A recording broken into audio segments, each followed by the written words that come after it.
Picture this, the mighty Roman Empire, its power stretching across 3 continents, and a small but determined group of Jewish rebels.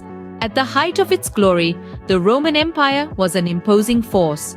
From the sun-drenched plains of Spain to the fertile crescents of the Middle East, its reach was vast, its grip unyielding. Yet amidst this seemingly indomitable power, a spark of rebellion was kindled. In the heart of Judea, a group of Jewish rebels known as the Zealots rose against their Roman overlords. Driven by a deep-seated belief in their right to religious and political autonomy, these rebels were resolved to resist Roman rule no matter the cost. The air was thick with tension, the stakes higher than ever. This tension between the indomitable Roman Empire and the resolute Jewish rebels sets the stage for one of history's most dramatic standoffs, the Siege of Masada. The year is 73 CE, and the stage is set for a confrontation that would echo through the annals of history. In the heart of the Judean desert, atop an isolated rock plateau, a group of Jewish rebels sought refuge.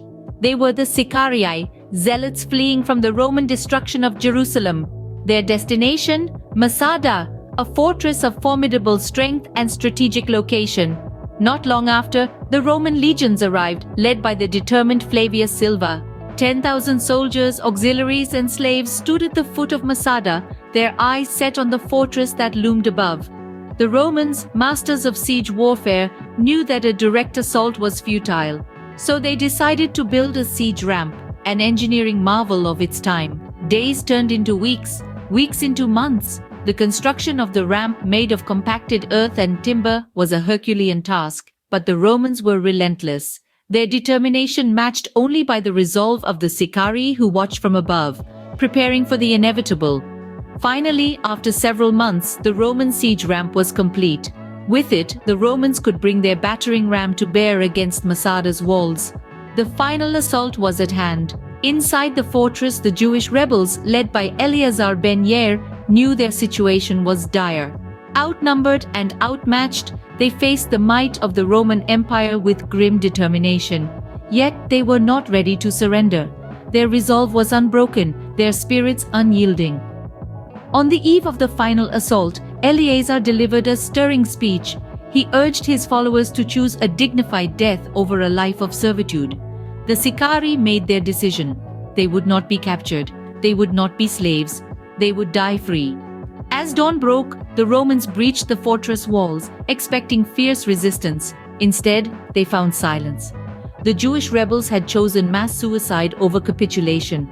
Despite their bravery and determination, the Jewish rebels were outnumbered and outmatched. But the end of the siege of Masada was not as the Romans had expected.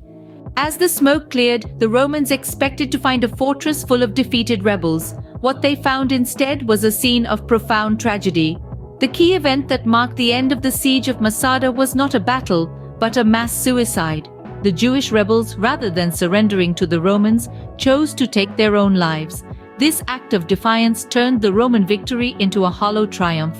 In the aftermath, the fortress of Masada stood as a symbol of resistance and resilience, embodying the indomitable spirit of the Jewish people. Despite the Roman Empire's vast resources and military might, they could not quench the flame of rebellion that burned within the hearts of the Masada defenders. The legacy of the siege resonates in Jewish and Israeli history even today, with Masada serving as a potent symbol of national identity and resistance.